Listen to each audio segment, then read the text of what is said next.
So he gets frozen Lou Malnati's deep dish flown out to California. Yep. Pat flies out that Illuminati's pizza for everybody. So, and I'm like, this is the greatest pizza ever. I got to get out to Chicago to have this pizza. Hell like, yeah. Would not frozen. You're listening to nothing important. Is it better if it's not frozen? Oh, yeah.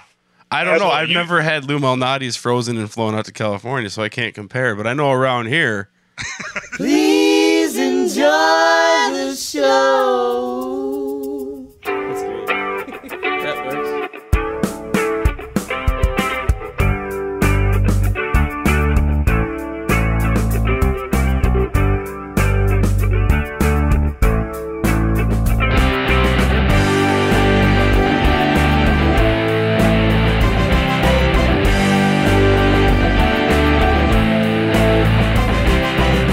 Welcome to the Nothing Important podcast. This is episode number 33. After the book of things that Dave doesn't care about, we have an interview with Kevin Weissman this episode. He's a character actor. You may know him from Alias, Clerks 2, Better Call Saul, 100 other IMDb credits. Good dude, good times, great chat. Check him out on Twitter, Facebook, Instagram, all Kevin Weissman, and kevinweissman.com. No fax machine, though. And make sure to check out his double Emmy-nominated Hello Ladies series and movie as well, available on HBO Go. So enjoy, and we'll see you next week. And now an excerpt from the book of things Dave doesn't care about. Back to school pictures. We get it. You have kids. You can stop now. This was an excerpt from the book of things Dave doesn't care about.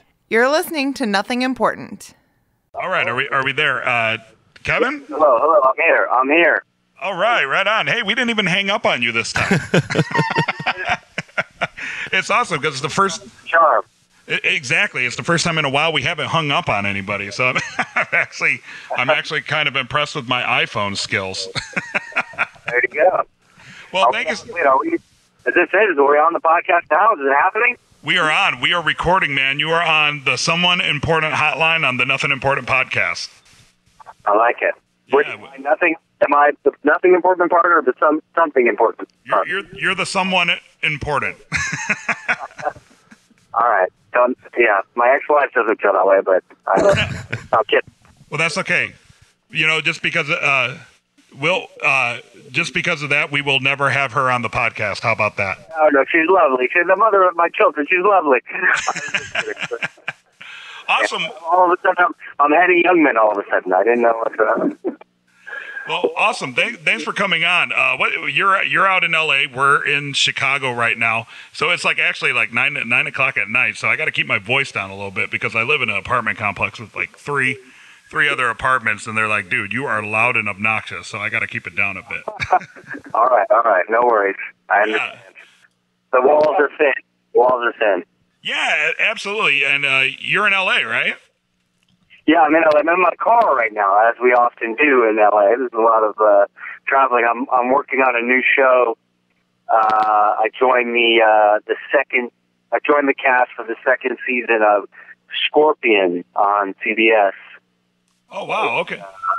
Yeah, with Robert Patrick, Catherine McPhee, and Elias Cabell, and so I'm playing a new character on the show. So we filmed that out in Long Beach and San Pedro, and I live more in the Hollywood Hills, so I'm now in some evening traffic, as we like to call it. Dave could probably attest to that. Dave lived out in LA for a while. Yeah, I had about 8 months to deal with that, and that's enough for me.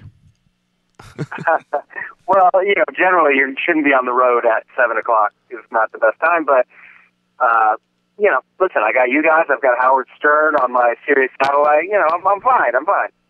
Right on. So we saw. Well, first off, let me start this. As you know, we have the podcast for Better Call Saul. It's Saul Goodman. And we try to get a lot of people who are involved with the show, and so far we've been very blessed. We had Julianne Emery and Ray Seahorn and Patrick Fabian and Mel Rodriguez, and I was so stoked to see that you followed us on Twitter because I was like, oh, that's the guy that they ripped off. That's me. And you know what? Patrick Fabian and I did a play together about 5 years ago in L.A. Really? Pulitzer Prize-winning play called Dinner with Friends.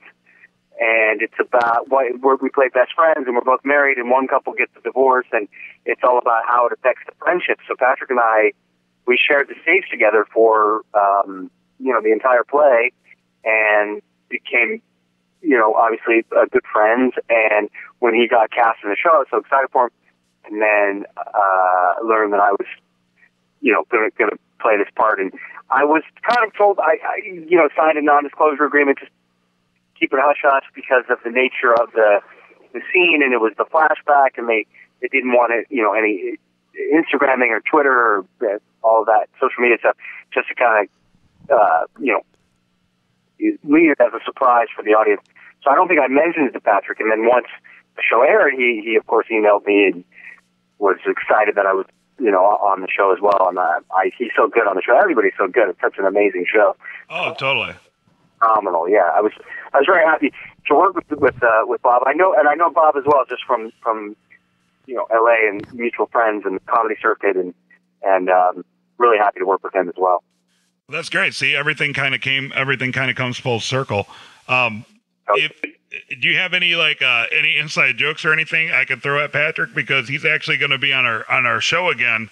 We're going to try to find some time, especially going into the second season of Better Call Saul, and I think it'd be. Tell him I owe him a coffee. Like, the guy would buy me he would show up at rehearsal every day, and without fail, he would buy me a coffee as well when he went to Starbucks. He's a very generous guy, and I think I repaid the favor, but I don't think I bought enough coffees to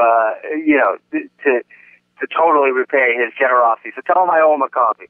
I definitely will. I'll totally bring that up. Dave, are you there? Yeah, I'm here. I'm just listening. Oh, okay. You were so quiet. Usually Dave chimes in a bit. He was so quiet there for a second. I thought we might have lost him because, as our listeners know, we tend to hang up on people and have all sorts of technical difficulties. So I just wanted to make sure Dave was still there. But that's great that that you're such a tight knit community. It really seems like, and in all honesty, as somebody who's not in show business, I find that surprising, because I wouldn't think that would be, because there's so many people. So that's yeah. Well, I've been doing it. I've been my 20th year as a professional actor, so I have worked with and met a lot of people along the way. As a matter of fact, Vince Gilligan. I was on an episode of The X-Files, season 7, and it was written and directed by Vince Gilligan. And Vince, it was the first time that he directed. He was a writer on the show, and it was his first directing job. And he was fantastic, and the episode turned out great. It was with Will Sasso. Will Sasso and I played these guys living in our trailer, and we discover a genie, and we get 3 wishes, and it kind of goes from there. Will Sasso from Mad TV, and we're just these two, not very bright brothers. And it's a great episode, and Vince wrote it and directed it. And so he wasn't on set when I did this, a little bit on Saul, but it was great to be back in the Gilligan world again. Yeah, it's fun. 15 years later. Right. Well, it all comes back around full circle, right? When when Dave and I, we were excited to have you on, and then obviously we got to check IMDb, and we were looking at it. We're like, man, Kevin's been everywhere. And my wife was like, "Who's this guy again?" And she looked you up. She's like, "Oh my God," because you were in a bunch of her favorite show with Felicity and Buffy the Vampire Slayer and such. So when those are deep cuts. Those are deep cuts. Old school. Well, if you want to go deep cut, me and Dave were actually really thoroughly impressed that you were on the Weird Al show. Yeah, with Patton Oswalt. I played. Patton was the good guy, and I was the mean guy. I was Spike. The show was supposed to be like a Pee Wee Herman message show every week, and I was the mean guy of the episode that named Spike. And it was directed by Peyton Reed, who just directed Ant-Man, actually. Man, let me ask you this: have you ever worked with Terry Dale Parks?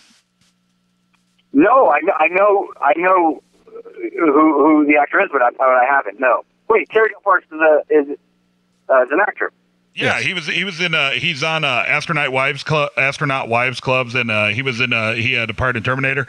And I was just asking because we had I know I'm a big fan, but I haven't worked together. No, not yet. yeah, because we had a similar conversation with him where because like I said, Dave and I, it's not like we're involved in Hollywood or anything like that. We just happen to be lucky enough that enough people picked up on our Better Call Saul podcast that like we had the credibility for this podcast that people who are in entertainment come and talk to us. So for us, we're always more amazed by like how it works and how many different connections they are. And it's just kind of funny as we talk. We had a similar conversation with Terry Dale Parks, TDP as I like to call him, and and he's. I never once called him TDP. He'd probably be like, "What the hell's that dude talking about?" You can call me K-Dub if you want. All right, K-Dub. But it's just, I believe we asked him something similar. When you have such a wide variety of projects and you do so many different roles, how do you keep your head straight? Well, I'm a character actor, and I guess that term is kind of a broad term, but I come from the theater, and that's my background. I went to UCLA, and then I studied in New York at a place called Circle in the Square, and I've done stuff off Broadway and on Broadway. And you just learn how to create a character, and from training and studying for so many years and doing so much live theater that you really just have to kind of commit to your choices and commit to the character, and just have very finite thinking. Like people will say to me, "Oh, what were your lines in Clerks 2?" or "Do you remember on Alias you did this?" And I honestly don't remember because I just stay so present when I'm doing something, and I'm just focusing on that thing, and I learn the material, and I focus on what I'm doing 100%, and then I literally let it go so as to not have that material or that character bleed into the next project I'm doing. Does that make sense? Absolutely. No, totally. And I find that impressive that you're able to have like that kind of separation. And because like, for example, I've been at my new job for like 6 months and I still answer the phone with the greeting from like 2 jobs ago because I can't separate. So I couldn't even imagine playing like all the different characters. I would just be like the worst mix. See, I can't even say the word mismatch. Dave, you know what I'm trying to say, right? I don't know. Dave, what's Dave? Where's Dave? Hello, Dave. Where are you? Yeah, come on, Dave. I don't know Dave what Brian's trying to say. I never know what Brian's trying to say. Are you guys like homies from high school? Is that where you met, or college, or how do you guys know each other? Yeah, Dave and I, we both come from a really tiny town in Illinois that was only like 3,000 people growing up, and we kind of hung out in high school a little bit, and then we formed a band, and we were in a band for years, and ever since then we just kind of collaborated, and I moved to Florida for a while, and then came back, and now that I have a wife and kids, I don't have time for a band, but Dave is an audio engineer, so he wants to play with all the equipment, so we were just kind of like, well, let's do a podcast. Podcasting's a thing. Cool. And what kind of who plays what? Drummer, guitar? What do you do? I played. I was the lead guitar player and the main songwriter, and Brian was the front man and the lyricist. But he doesn't like to use the word singer. Oh yeah, no, yeah. Trust me, I am not a singer at all. I'm terrible at singing. I don't even play. I don't play a goddamn instrument. So like I'd have trouble figuring out the tambourine. So yeah, so me and Dave, we've just kind of always collaborated and tried to make each other laugh and. Again, this is why we appreciate you coming on our show, is because when Dave and I started this, we never thought that anybody would even ever talk to us. But now we have like people listening and, folks coming on, and it's just incredibly interesting. It's been a lot of fun. So, we're yeah, the world is amazing, right? I mean, for that, it's amazing. Yeah, totally. It's a cool community. Everybody's really supportive of each other. There's not a whole lot of competition or trash talking. Most people collaborate on stuff, and it's just like it's a niche thing, but it's getting more mainstream. But it's a lot of fun. Yeah, I think people. It's such.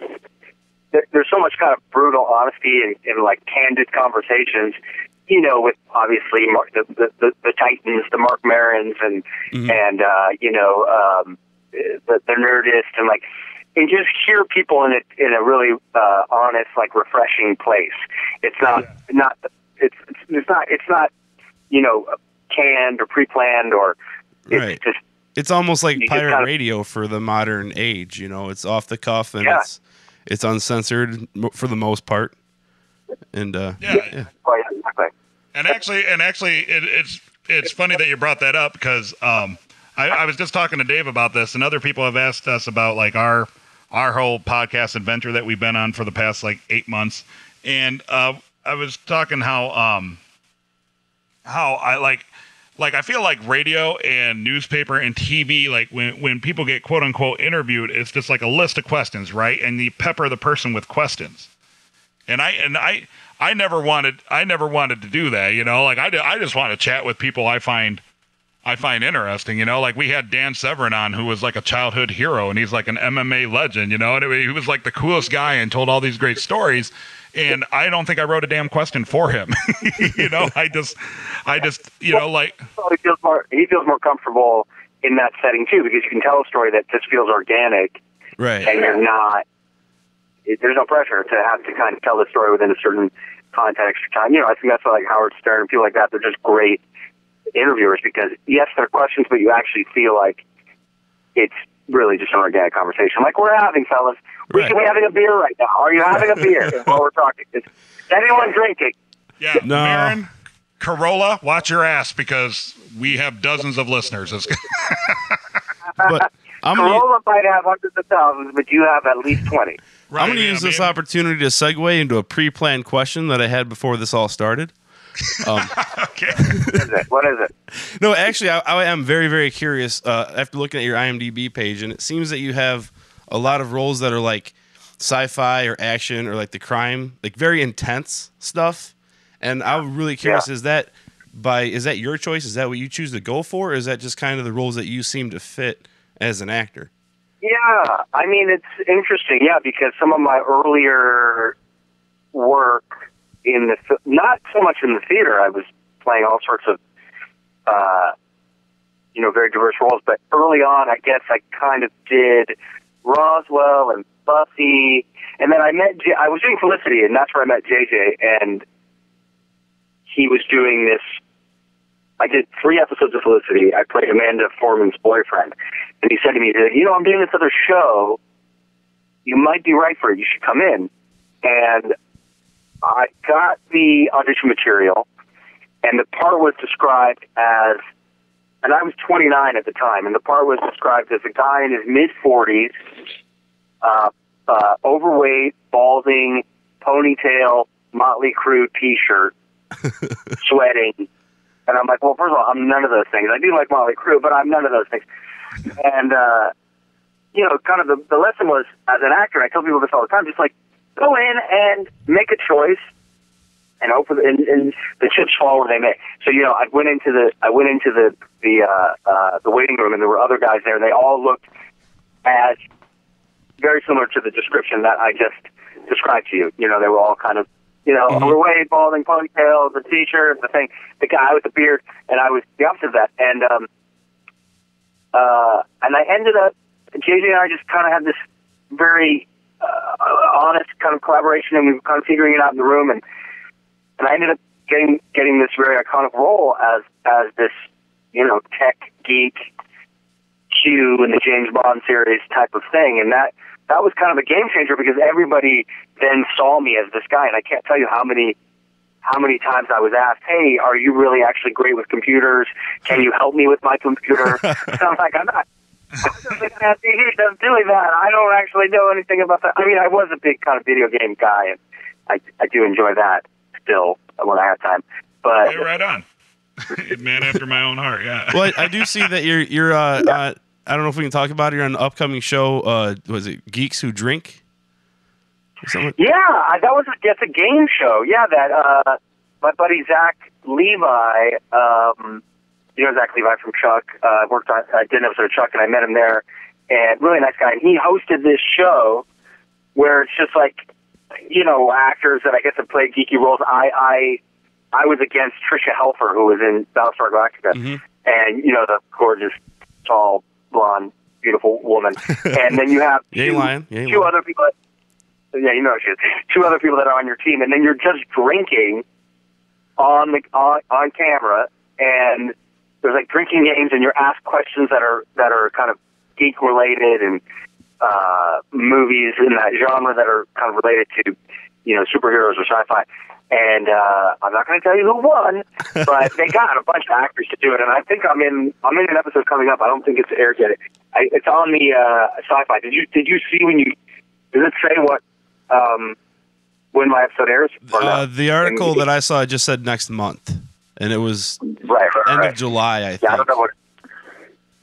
Yeah, I think end of July was when it was starting the show, but there was a bunch. They filmed a bunch of episodes. So I don't know when but I definitely got a little intoxicated on this show. I will say that.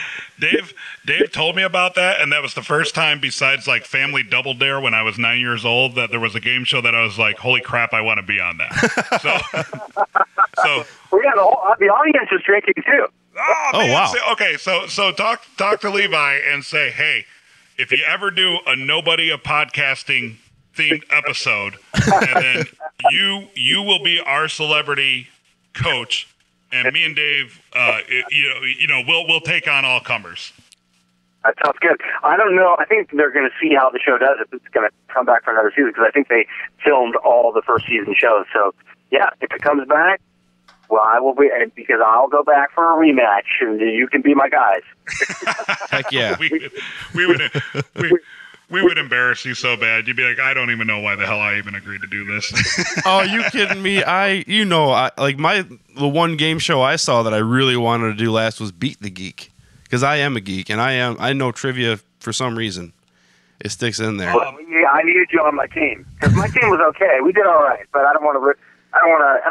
Spoiler alert. We did okay. All right. But by the way, how good? I mean, I know since you guys do the Saul podcast, I mean, how great did that first season? I think don't you think it over? I mean, the expectations were huge, but I'm just a fan of Breaking Bad and a fan of that world. I feel like it exceeded expectations. I thought it was fantastic. I didn't realize how good I think the show is until I went back and watched clips of Saul from Breaking Bad and saw how drastically different that character is. That's when I was just like, holy crap, they're doing a really good job with this slow burn of just kind of leading us along. Yeah. Right. He was a lot more subdued in this and not quite full-blown Saul yet as he was in Breaking Bad. Right, yeah. So, is that what you mean? So much more brash and crass and just that guy. And then his character now in the beginning of Better Call Saul is someone that I can actually kind of relate to, you know. Right. He's just slipping Jimmy. Yeah. Right. It actually kind of took me and Dave by surprise, because it started about the same time as we started the whole podcasting thing, and then we ended up being one of the first Better Call Saul podcasts out there. We started putting up episodes like 4 weeks before the series started, and just kind of trying to wing it and make like a half-hour episode. And the whole time we were like, man, what if this show sucks? What if now we're committed to this, and what if this show sucks? But no, like I like the slow burn. I know at the beginning people because even we kind of fell into that trap where we're like, all right, this is the moment where he calls himself Saul. You know, this is the moment where this really happens. By the way, that was he called himself Saul. Yeah, that was all you. That's right, that was you. That was all you. 7 minutes. I had 7 minutes of screen time, but I had the most iconic moment. And I'm glad you mentioned that, because there are haters out there that love to write into us that probably would have pointed that out. So they would have pointed what out? They would have been like, you talked to Kevin and you didn't even mention the fact that he called himself Saul first to you. You know, they would have thrown that in their faces. Mel Rodriguez was so good in that scene too. I love that. So oh yeah, the buttholes. The butthole guy. And I hadn't seen the other scene of their relationship when we filmed it, and we filmed it at the very end. They were already done. They were just about finished with the finale when I flew in to shoot that scene, because what I heard was they actually had, in episode 4, when they cut it together, they realized they were short on time. That the episodes, generally, network shows are 42 minutes. I think on cable maybe it can be 48 minutes because of commercials. And I think it fluctuates a little more on cable. You don't have to lock into 42 minutes of airtime and then 18 minutes of commercial like they do on network. But what I understood was that they had more. The episode came up short, so they said, let's do a flashback, and long after they had shot that episode, because they were already on episode 10, and this is episode 4 that I was in, Right. and so I came out at the very end of the filming process to shoot that scene that they then added into the 4th episode. So I hadn't seen, obviously, any of Mel's work. I didn't know what that character was, and I was just like, this is such an odd thing that he's doing, singing about buttholes. Do you know what I mean? Because I didn't know that they were. I mean, they kind of said, well, they're working together or whatever, but I hadn't seen all the history on the screen, which is this, huge kind of, these two guys that are con artists and they're working together. So it made more sense once I watched it. We kind of talked to Mel about that too, and he said something very similar. He said, because just the way that production goes, he flew out like the day before, and he said, he filmed, because he was like in 2 episodes, so he filmed them both back to back during the same day on the same scene or whatever.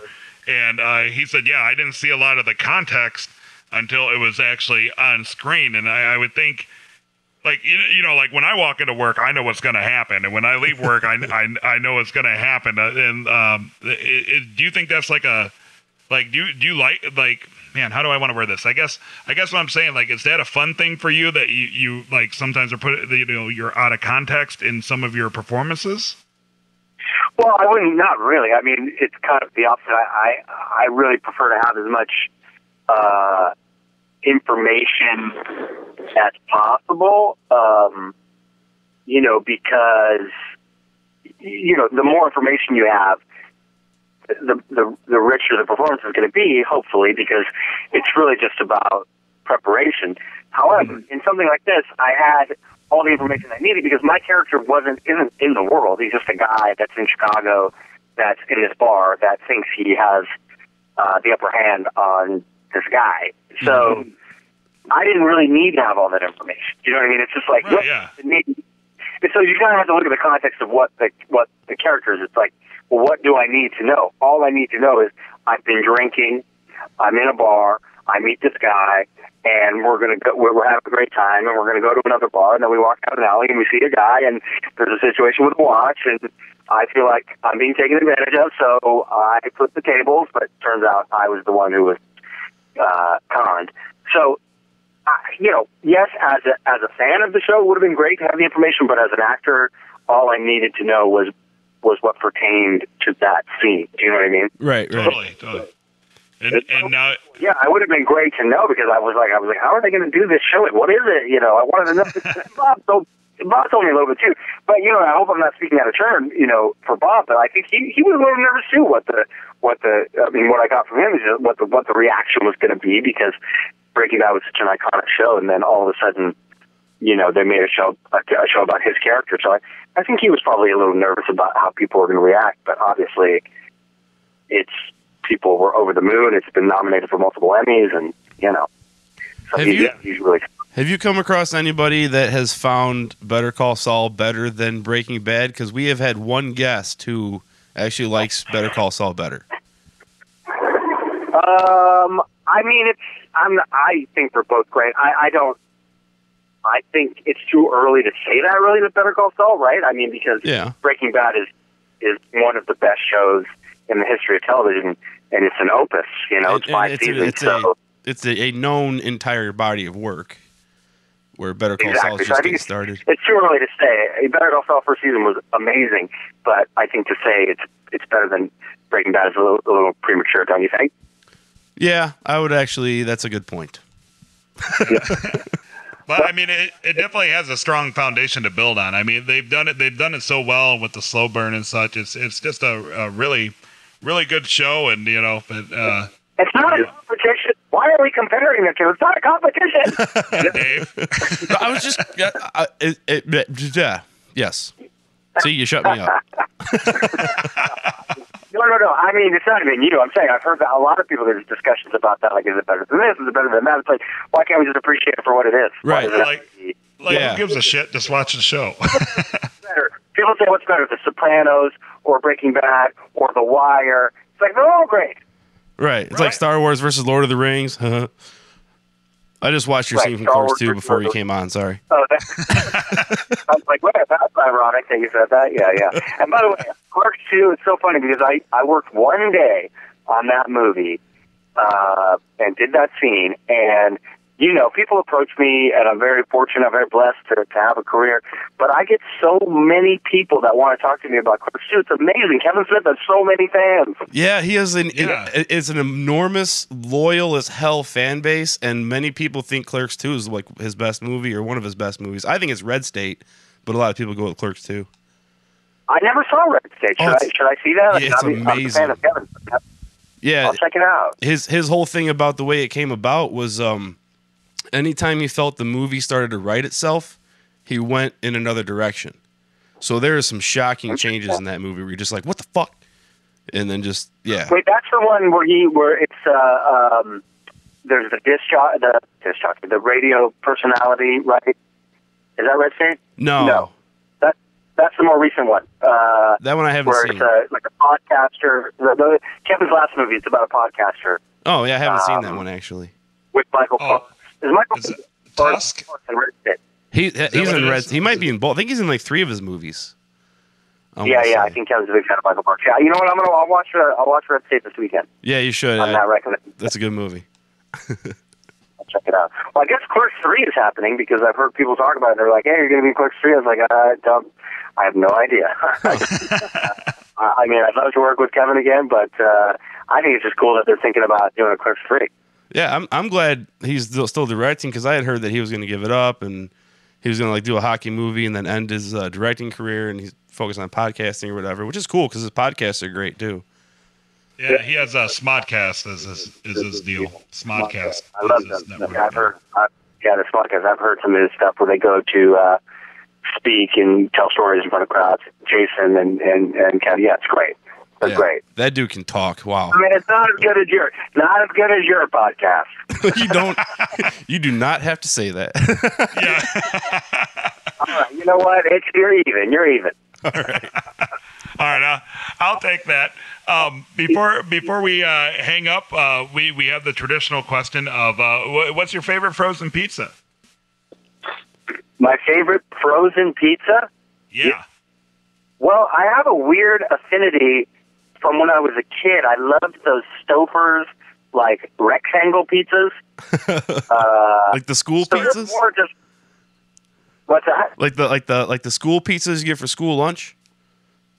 Kind of. They're like rectangles and kind of rounded at the end. They're Stouffer's, and they're not great, but they're just nostalgic for me, for my sister. That was what we used to eat. So it's like childhood love. What's your favorite frozen pizza? Brian, I like Tony's myself. I always go with Tony's, but I know Dave is partial to Tombstone. Yes, I am a Tombstone guy.